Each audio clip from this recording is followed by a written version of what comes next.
Olá, gente linda, gosta de ler, tudo bem com vocês? Eu sou a Júlia e esse é o que? O Desejo Literário. Bom, vamos aos recados de sempre. Se você é novo por aqui, não esqueça de se inscrever nesse canal, de curtir esse vídeo se você gostar, de comentar aqui. Eu gosto sempre de conversar com vocês, tá bom? Se for comprar alguns dos livros que eu vou citar aqui hoje, não esqueçam de usar o link que fica sempre nesse box de descrição e ajuda muito essa booktuber que vos fala. Se quiser algum desconto, porque eu sei que eu sou compradora de livros assídua, vocês sabem, vocês veem aqui nesse canal. Se vocês quiserem algum desconto, que é sempre bom comprar com desconto, não esqueça também de ver que aqui no box de descrição eu sempre deixo meus códigos de desconto que tem do Recarga Pay, do PicPay e do AME. Todos dão R$10 de desconto nas suas compras, nas primeiras compras. Então não esqueçam de usar também quando quiserem comprar, tá bom? No vídeo de hoje eu vim aqui bem dessa maneira descontraída, sentadinha, contar pra vocês sobre as minhas leituras de janeiro.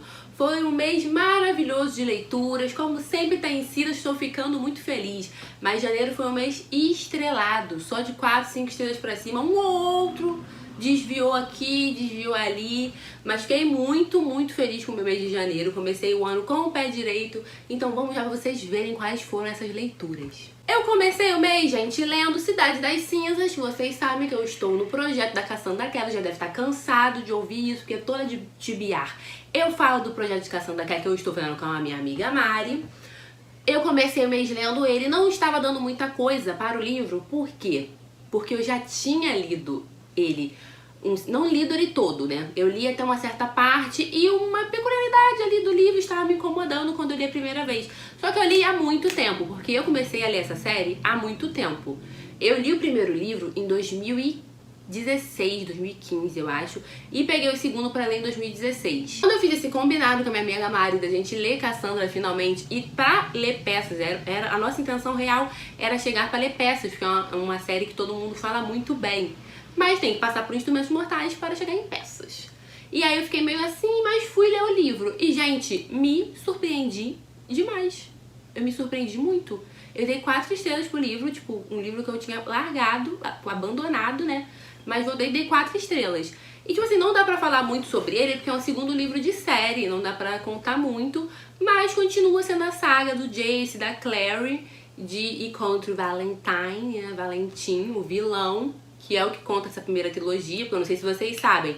Os Instrumentos Mortais, primeiro a Cassandra fez a primeira trilogia, que ia até Cidade de Vidro, e depois de um tempo ela escreveu os outros 3, né? A segunda trilogia, então é dividido assim. Essa primeira eu sei que o vilão principal é o Valentim. Tenho muita curiosidade até pra saber do que se trata a segunda trilogia, mas vem aí, né? Gostei muito do livro. A escrita da Cassandra, como a gente sabe, é boa. A Clary me irritou? Sempre. O Simon me irritou? Me irritou. Mas me irritaram. Mas eles me irritaram de uma forma que, tipo, não interferiu eu gostar da história. Tanto que eu dei 4 estrelas. E é isso que eu gosto muito na Cassandra. Por mais que ela escreve personagens, tipo assim, que sejam chatinhos, que sabe, pão de irritar, a história te prende muito. E essa história me prendeu muito. Continua na saga de Valentim atrás de Instrumentos Mortais e eles tentando combater o Valentim. Gente, recomendo, de verdade. Antigamente, eu não recomendaria não, porque eu era bem avessa dos Instrumentos Mortais. Pensei seriamente em largar, mas a Júlia de hoje em dia, lendo agora os Instrumentos Mortais, gostou muito e recomendo assim que vocês comecem a ler Cassandra por Instrumentos Mortais, sim. Depois, ainda continuando no hall de fantasia, eu li esse amorzinho aqui, O Estranho Sonhador. Eu li pelo Kindle Unlimited, porque ele está no Kindle Unlimited, então quem tem, por favor, corra para ler. Mas eu não aguentei e tive que comprar, porque eu gostei muito. Foi o primeiro 5 estrelas e favoritado do ano. Eu gostei demais desse livro. Recomendo muito que as pessoas que têm o Kindle Unlimited corram pra ler. Quem não tem, corra pra comprar, porque eu tive que ter na minha estante, tive que comprar, até porque esse livro é lindo, né, gente? Esse livro é lindíssimo. Então eu tive que comprar, porque não deu pra mim, sabe? Não deu pra mim não comprar. Eu fiquei muito feliz. A história do Estranho Sonhador fala sobre o Laszlo, que ele é um órfão e foi criado num mosteiro. Nesse mosteiro, o monge principal conta pra ele a história de uma cidade perdida que se chama Lamento. E Esse monge sempre contava pra ele a história sobre isso, ele foi idealizando o lamento conforme o monge foi contando pra ele e tal, e ele foi criando isso na cabeça dele, porque queria ir pra essa cidade. Daí, um belo dia ele cresce, né, ele estava sendo criado no convento, mas ele cresce, sai do convento e vai trabalhar numa biblioteca. Gente, não é spoiler, isso aí tá tudo na premissa do livro. Ele foge com acho que uns 13 anos e vai para trabalhar numa biblioteca, porque é o sonho de vida dele. Lá ele se fica muito feliz, porque tudo que ele podia, tipo, que o monge contava pra ele sobre histórias da cidade, ele vai pesquisando sobre lamento, vai pesquisando sobre contos de fadas, sobre tudo isso, então ele se faz trabalhando na biblioteca. Daí que um belo dia chega uma galera querendo recrutar pessoas para levar para Lamento, porque Lamento está tendo um problema que nem as pessoas de dentro de Lamento estão conseguindo resolver. Sim, Lamento existe e está tendo esse problema. E aí daí que a história começa a se desenrolar. Gente, sério, a Len Taylor criou um universo que eu gosto muito de fantasia. Eu voltei a ler esse ano bastante fantasia, porque ano passado eu não li tanto, então eu tô voltando a ler bastante fantasia esse ano. E a Len Taylor criou um universo totalmente novo. Eu era doida pra ler aquele Feito de Fumaça e Osso, eu acho que é isso o nome, que é uma trilogia, só que tá muito esgotada, então eu não consegui. E falaram que não tinha necessidade de ler aquela pra começar o Estranho Sonhador. A Rafa do Mais Uma Fantasia trouxe o Estranho Sonhador, estava no Kindle Unlimited, então eu me fiz. Gente, recomendo muito, por favor, leiam esse livro, porque é maravilhoso. Logo depois do Estranho Sonhador, eu peguei O Sol é para Todos, que também era de leitura coletiva. Vocês viram que no vídeo de TBA eu falei que era de leitura coletiva da Cat, do Literapia, e eu aproveitei que trata do racismo nos anos 30, né, 1930, numa cidade sulista dos Estados Unidos. Então vocês imaginam como era, e trata sobre um crime, né? Um homem negro é acusado de estuprar uma mulher branca, e aí daí começa a se desenrolar a história. Isso também não é spoiler da gente, também está aqui na parte de trás do livro também. E mostra como o ser humano, sabe, em lado infantil, você não consegue maldar as coisas que estão acontecendo na sociedade. Muita coisa ruim acontece nessa sociedade aqui, até com a família dela. E a gente fica se perguntando como o ser humano pode ser tão ruim, às vezes com crianças que não tinham nada a ver com a situação, sabe? Gente, muito necessário esse livro, muito, muito, muito necessário esse livro. 5 estrelas, adorei. Depois, continuando no round de 24 livros para crianças de 24, eu li Orgulho e Preconceito com minhas duas amigas, a Ananda e a Mari, nessa edição lindíssima da Martin Claret, como vocês podem ver, maravilhosa. Gente, estava indo sem nenhuma expectativa. Eu nunca tinha visto o filme. Eu nunca tinha nem começado a ler, eu nunca tinha nem visto o filme todo, eu vi uns pedaços, um dia que minha mãe tava vendo, olhei assim, sabia quem eram os autores e tal, mas não tinha parado pra prestar atenção. E, gente, me surpreendeu muito. Essa edição da Martin Claret, a diagramação é perfeita, ó. Não sei se vocês estão conseguindo ver. A diagramação é perfeita, então não cansa. Sem falar que eu achei a escrita da Jane Austen, pelo menos nesse livro, e agora aprendendo a ler todos os livros dela, porque me apaixonei, eu achei a escrita dela nesse livro muito fluida, não parece, sabe? Que era da época que ela era muito fluida mesmo. Eu fiquei com medo, porque eu tô acostumada a ler romance de época da Julia Quinn, da Lisa Kleypas, e não um clássico assim. Eu peguei com medo, mas eu gostei muito, muito, muito da escrita e muito da história. Inclusive, tipo assim, o nome da história já diz, né? Orgulho e Preconceito.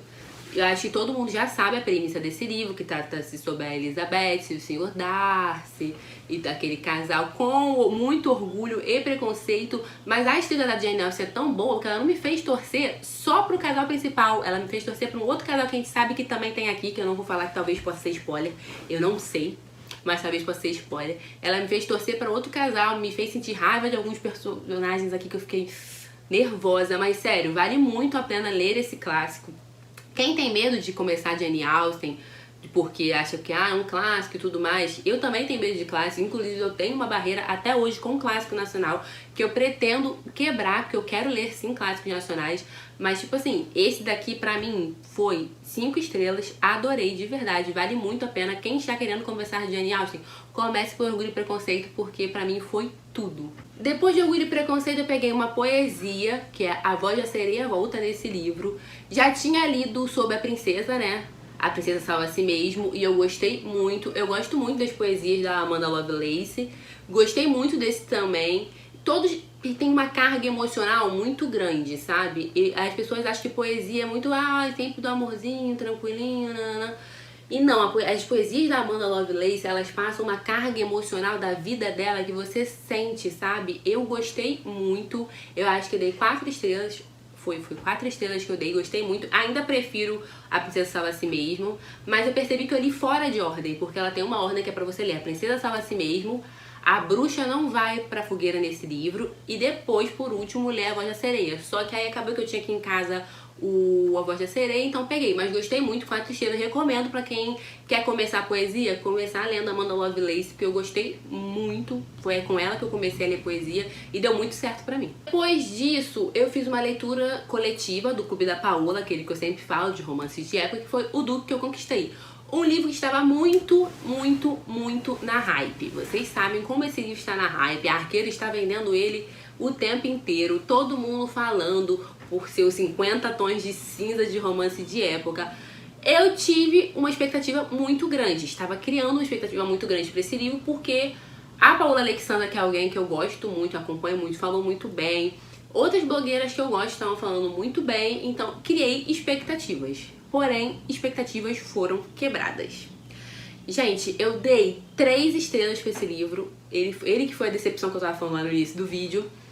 Eu dei 3 estrelas para esse livro porque o que salvou, na real, vou falar primeiro o que salvou. A escrita da autora salvou pra mim. A escrita da autora é muito fluida, eu gostei muito da forma que ela foi levando os personagens, só que eu achei a história um pouco decepcionante. E o mocinho é um duque, né? Um aristocrata que sempre tem nessas histórias, não é mesmo? Mas o que me deixou assim, né? Tipo, venderam muito a história como os 50 tons de cinza do romance de época, que tem BDSM nessa história. Então, quem não gostar, e um aviso muito importante: menor de 16 anos, eu acho que não deveria ler esse livro. Não tem nada falando no livro, tipo, proibido para menor de 16 anos. Só que eu acho a temática pesada para alguém menor de 16 anos. Tanto pela temática ser pesada e tal. E eu acho que deveria ter sim um aviso nesse livro. Mas não vem avisando nada. A Arqueiro não colocou nada avisando no livro. Geralmente, os livros vêm escrito, tipo, quando é conteúdo sexual ou a idade recomendada. Mas esse livro não veio. Mas eu, Júlia, recomendaria só para pessoas maiores de 16 anos lerem esse livro. Assim, a principal questão pra mim foi: eu achei tudo pouco desenvolvido. Eu achei, a autora coloca a autora no início lança um enigma sobre o mocinho.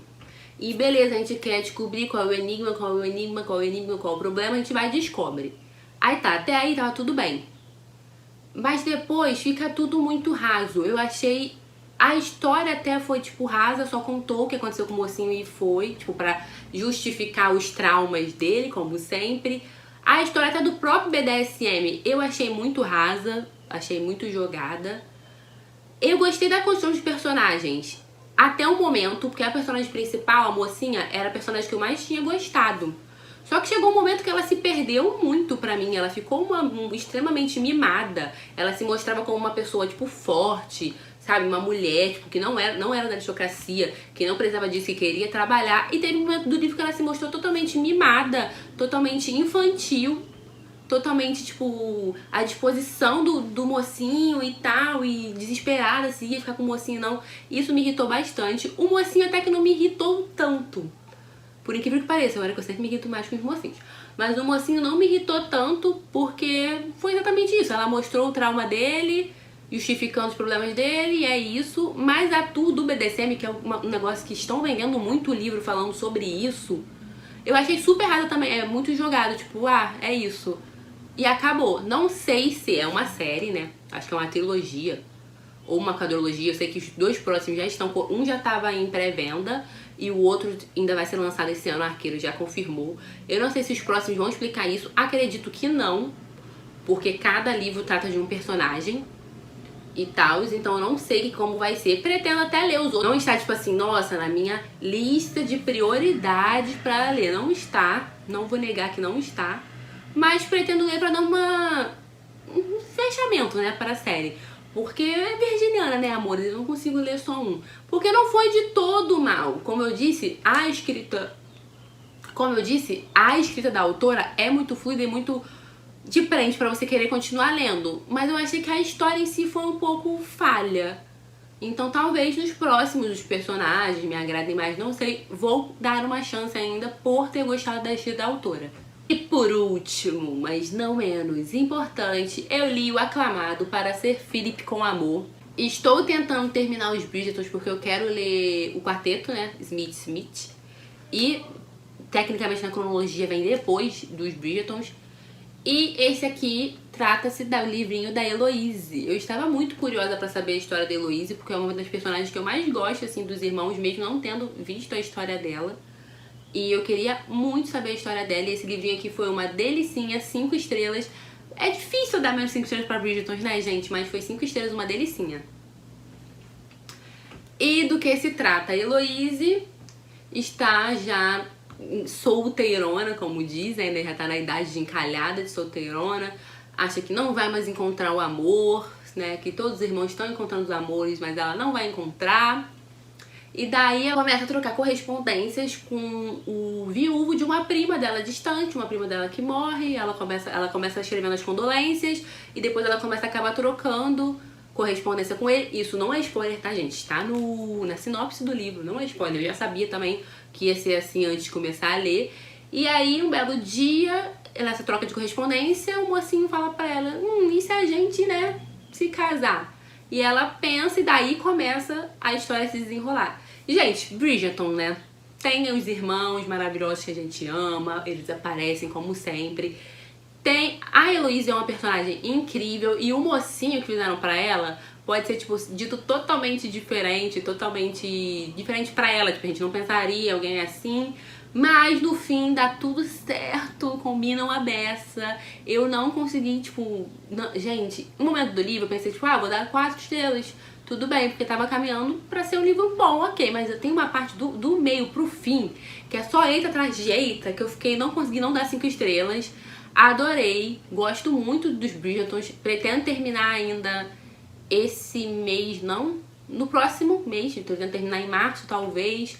Esse ano é certo eu terminar os Bridgertons, porque eu quero começar o Quarteto Smith esse ano. Eu recomendo muito pra quem viu a série, né, os Bridgertons na Netflix, ler os livros que são tão bons quanto e explicam muitas coisas que eu tenho certeza que quem viu a série quer saber, tipo, o que aconteceu com o personagem tal, o que aconteceu com o personagem tal, o que aconteceu com o personagem tal, que quer saber e não vai aguentar esperar, até porque esse livro aqui vai ser tecnicamente a 5ª temporada, porque é só o 5º livro.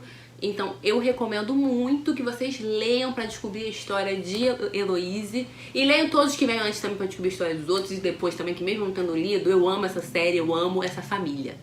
E foram esses, gente, os 7 livrinhos que eu li em janeiro. Li bastante, li alguns fora da TBA, como vocês viram. O livro da Heloise foi fora da TBA. Gostei muito, foi realmente um mês muito estrelado. Só livros 4 e 5 estrelas. Só um ali que eu falei pra vocês que deu aquela decaída, mas foi um mês de alto desempenho meu em leitura e alto nível das leituras. E espero que vocês tenham gostado de ver minhas leituras. Não esqueçam de comentar aqui as leituras de vocês de janeiro. Não esqueçam de curtir, se inscrever e se forem comprar algum desses livros que eu falei, usar meu link aqui, tá bom? Um beijo!